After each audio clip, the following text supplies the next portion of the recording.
Bonjour les amis, c'est Maria la poétesse, conférencière, artiste. Bienvenue sur ma chaîne historique où je raconte l'histoire historique des châteaux, des légendes et autres périodes de vie dans l'histoire. Aujourd'hui, je vais vous faire l'historique du Moyen-Âge. Marquez-moi j'aime ou abonnez-vous, s'il vous plaît. Je commence ma narration. Le début du Moyen-Âge, traditionnellement, on fait débuter le Moyen-Âge à la disposition du dernier empereur romain d'Occident, Romulus Augustule, et déposé par Odoacre en 476. Cependant, beaucoup d'historiens contemporains font perdurer l'Antiquité au-delà de cette date traditionnelle. Tout événement unique ne peut jouer qu'un rôle symbolique dans un changement d'époque qui en fait est un long processus. En France, il est d'usage d'utiliser la date du baptême de Clovis, le premier roi de France, des Francs, et régnant sur une grande partie de la Gaule, entre 498 et 504. Attila meurt en 453. Fin du Moyen Âge. La fin du Moyen Âge est fixée par les historiens entre la deuxième moitié du XVe siècle et le début du XVIe siècle. Plusieurs dates symboliques ont été proposées. 1453, année au cours de laquelle Constantinople, l'ancienne Byzance, capitale de l'Empire romain d'Orient, tombe aux mains des Ottomans et qui voit la fin de la guerre de 100 ans avec la victoire française sur l'Angleterre. Bataille de Castillo. Gutenberg met également au point la presse à vie vers 1450 et imprime la Bible à 42 lignes, qui est le premier livre imprimé d'Europe.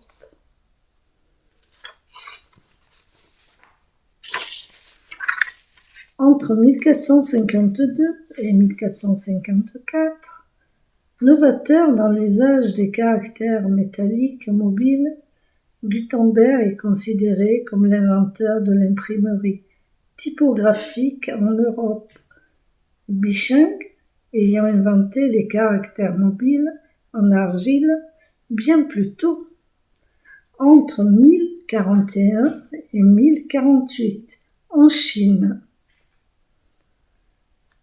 1492, année qui marque la fin de la Reconquistador espagnole, avec les 2 janvier la reprise de Grenade. Cette même année voit aussi Christophe Colomb débarquer en Amérique le 12 octobre et la France et l'Angleterre signer le traité d'Étaples qui prépare les guerres d'Italie menées par la France le 3 novembre. Dans l'histoire de France, on utilise souvent 1483, date de la mort de Louis XI. Cependant, le dernier roi direct de la dynastie des Valois est un de ses fils, Charles VIII, qui lui meurt en 1498.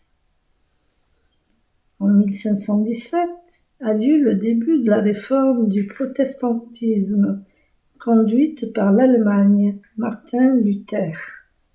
Elle sera reprise plus tard par le français Jean Calvin.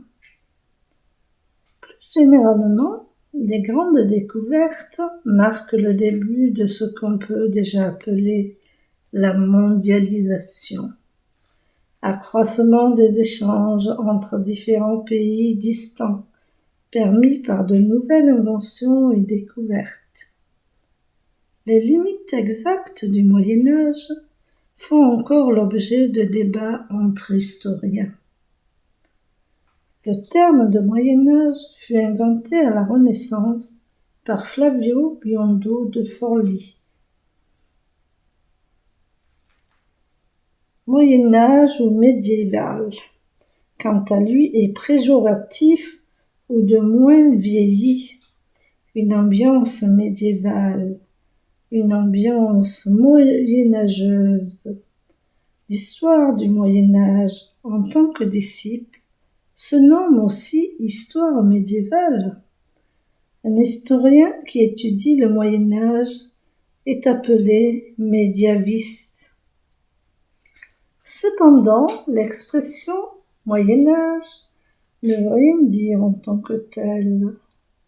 Elle vient de l'expression latine medium aevum qui signifie âge intermédiaire ou âge moyen d'un homme. Ainsi, Moyen-Âge représente un âge intermédiaire entre différentes époques, différents courants artistiques. Keller, philosophe allemand du XVIIe siècle, mieux connu sous le nom latinisé de Cellarius, a repris l'expression de Moyen-Âge pour sa chronologie de l'histoire, afin de marquer l'époque s'écoulant du IVe siècle au XVe siècle. Le Moyen-Âge a longtemps été défini par opposition à l'époque suivante. La Renaissance, l'historiographie contemporaine a plutôt tendance à considérer la Renaissance comme une période de transition entre époque médiévale et époque moderne, aux limites chronologiques assez floues, grosso modo de 1420 à 1630. On peut donc parler à bon droit d'une période médiévale de la Renaissance. Les limites extrêmes.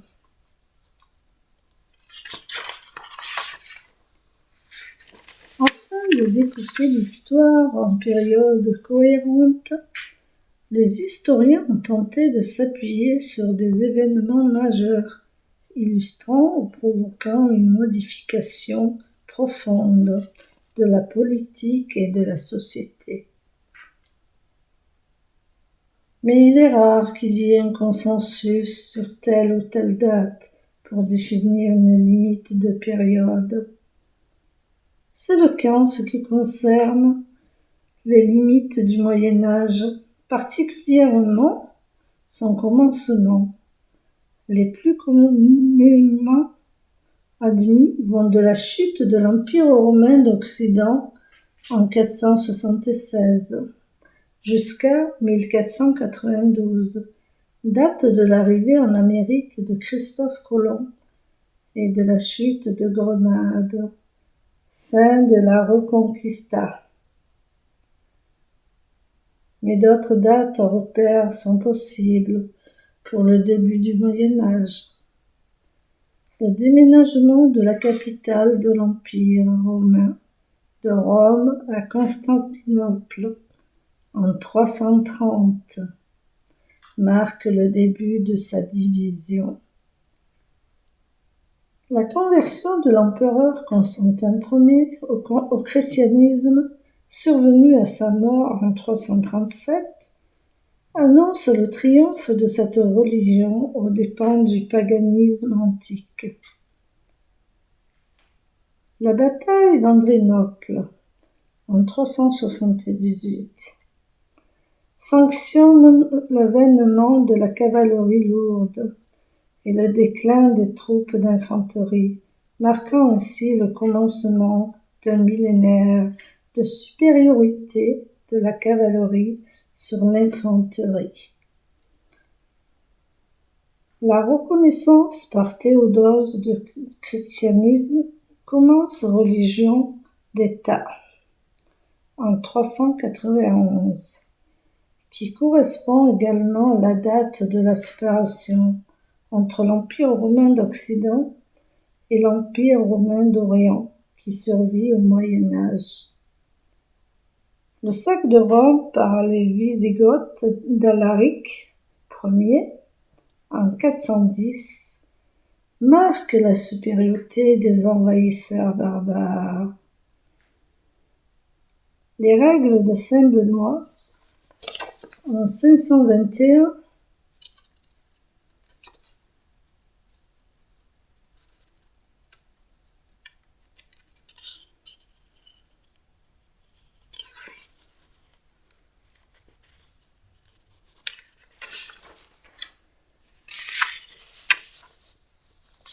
le chemin de Rome du château de Caen.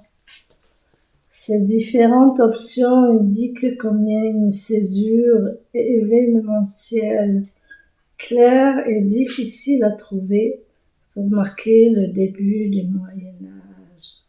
Par certains traits, l'Empire romain avait déjà fortement changé avant la fin de l'Antiquité. Par exemple, les empereurs du IIIe siècle abandonnent la toge et les tuniques classiques, adoptant les brais des légionnaires, majoritairement d'origine celte ou germanique. C'est également au IIIe siècle que l'amphore est abandonné pour le tonneau, bien plus économique. Enfin, c'est à cette époque que nombre de peuples barbares deviennent fédérés, établissant des relations durables avec le monde romain. L'Empire romain avait donc déjà perdu certains caractères antiques. L'unique politique monétaire, linguistique et culturelle du monde romain sur le grand territoire autour de la Méditerranée a subi 3 dislocations. Sur l'axe Est-Ouest, puisque la division d'abord uniquement administrative de l'Orient et de l'Occident est devenue très politique. Sur l'axe Nord-Sud, puisque les Vandales puis les Arabes conquièrent l'Afrique du Nord. Interne, puisque l'Europe se scinde en plusieurs entités nationales.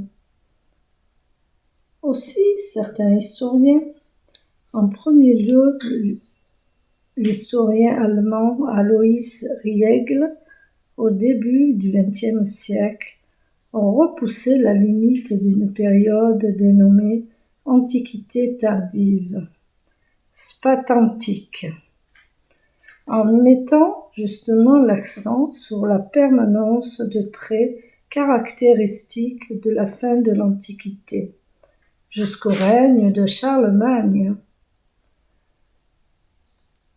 Une telle conception s'est d'abord imposée chez les historiens des franges du monde romain, où sa pertinence était plus évidente. À l'inverse, en France, il a fallu attendre 1977 avec Henri-Irénée Maroux dans Décadence romaine ou Antiquité tardive pour qu'on s'interroge sur l'utilité d'une telle période, notamment pour mettre fin à l'appellation péjorative de bas empire. Et aujourd'hui encore, histoire ancienne et médiévale se partage la connaissance des temps qui vont du IIIe au VIIIe siècle. Pour la fin du Moyen Âge, d'autres dates que 1492 ont été proposées, mais fondamentalement, elles ne remettent pas en cause la limite supérieure de la période. La chute de Constantinople en 1453, qui est la fin de l'Empire byzantin et l'entrée de l'Empire ottoman turc sur l'échiquier européen utilisé en histoire de l'art surtout. La chute de Constantinople provoque en outre l'afflux vers l'Italie de moines apportant avec eux des manuscrits qui conservait depuis l'Antiquité. La redécouverte de ces manuscrits marque le début de la Renaissance.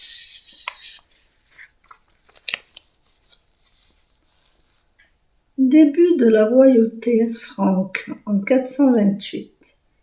Clodion le Chevelu, Attila est abattu par Actius au champ Cathalonique en 451. Il meurt en 453. Romulus Augustule abandonne le titre d'empereur en 476. Chute de l'Empire romain d'Occident. Le Haut Moyen Âge. Il débute entre 476 et 987. Ça fait 500 ans. Les Mérovingiens conquièrent la Gaule en 481 et 537, hormis la Bretagne et le Languedoc.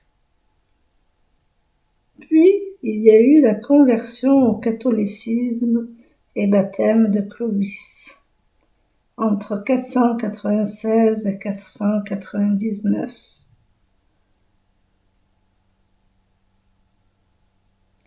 Début de la Reconquistador en 722. Charles Martel arrête la progression musulmane en 732. Changement trouble de dynastie en 753. Règne de Charlemagne en 742, 748 et 814. Âge des Vikings. De 793 à 1066. Invasion des Vikings en France de 799 à 1017. Serment de Strasbourg en 842. Traité de Verdun en 843. Féodalité de 877 à la fin du Moyen Âge. Charles III cède la Normandie aux Vikings en 911, après sa victoire à Chartres sur le chef Rollon. Création du Saint-Empire romain germanique de 962 à 1806. Du règne de Childéric Ier de 457 à 481, père de Clovis à celui de Childéric III, de 743 à 751, 34 rois, 34 monarques.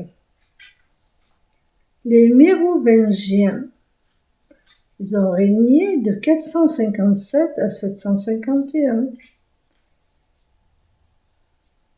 Les Carolingiens, ils ont régné de 751 à 987. Du règne de Pépin le Bresse, de 751 à 768. À celui de Louis V de France, de 986 à 987. 16 rois, 16 monarques qui ont régné. Le Moyen-Âge central au Moyen-Âge classique.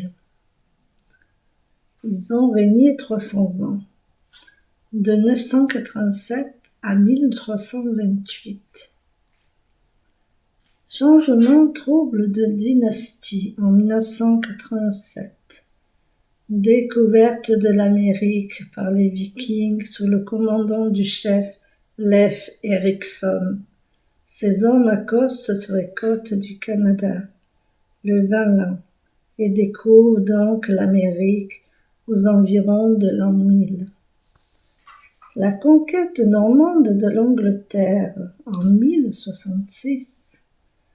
Croisade 1, 2, 3, 4, 5, 6, 7, 8, 9. de 1096 à 1272. Occupation franque en Terre Sainte de 1097 à 1291. Les cathédrales gothiques du XIIe au XVIe siècle. Puis les Capétiens contre Plantagenet de 1159 à 1259. Le développement de la légende de Robin des Bois. Écriture du roman de Renard du XIIe au XIIIe siècle. Le catharisme du XIIe siècle au XIIIe siècle. La croisade des Albigeois, cathares, de 1208 à 1249. L'Inquisition médiévale, de 1230 au cours du XVe siècle, cathares, templiers, de Jeanne d'Arc. Première guerre d'indépendance de l'Écosse, de 1296 à 1328. Épopée de William Wallace, de 1297 à 1298. L'arrestation et procès des Templiers, de 1307 à 1311. Du règne du Hugues Capet, de 987 à 996, à celui de Charles IV le Bel, de 1322 à 1328. 14 rois, 2 régentes. Les Capétiens directs ont régné de 987 à 1328.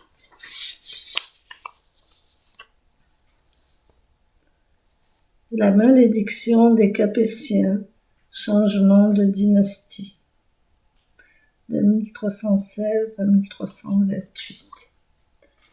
Le bas Moyen-Âge au Moyen tardif, de 1328 à 1498.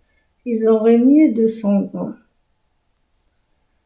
Deuxième guerre d'indépendance de l'Écosse, en 1332 jusqu'à 1357. La guerre de 100 ans, de 1337 à 1453. La bataille de Crécy, en 1346, et d'Azincourt en 1415. L'épopée de Jeanne d'Arc en 1429-1430. Chute de Constantinople en 1453. Fin de l'Empire byzantin. Empire romain d'Orient. Grande réinvention découverte.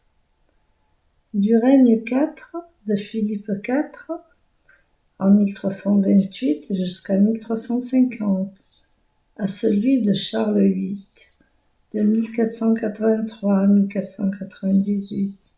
7 rois, 1 régente.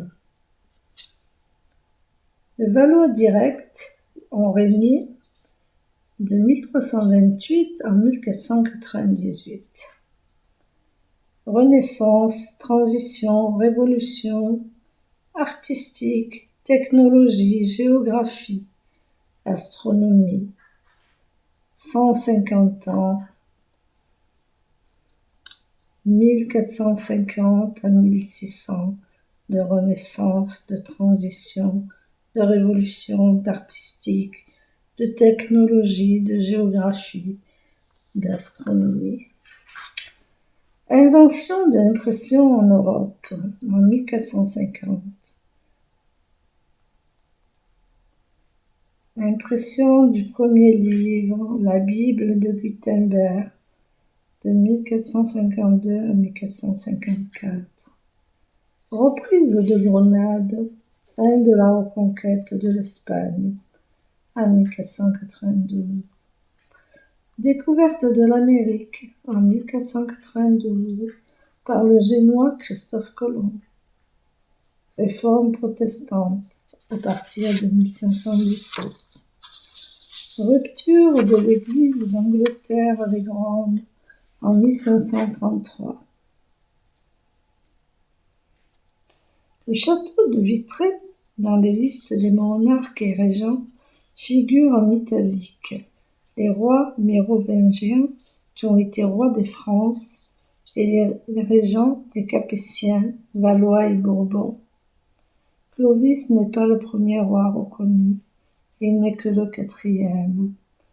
Précédemment, respectivement, Clodion le Chevelu, Mérové et Childéric Ier. À partir du règne de Hugues Capet et jusqu'à Louis le Hutin, la couronne de France ne revient qu'au fils aîné.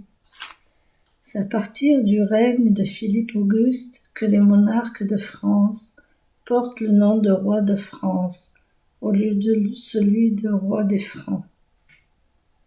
Cependant, lors de la Révolution, le titre de Louis XIV, surnommé Louis le Dernier ou Louis Capet, changeant en roi des Français. Mais ce nouveau titre fut vite bafoué, et sur les 3 derniers rois, seul le dernier, Louis-Philippe, porta le titre de roi des Français. Les 2 empereurs étaient empereurs des Français.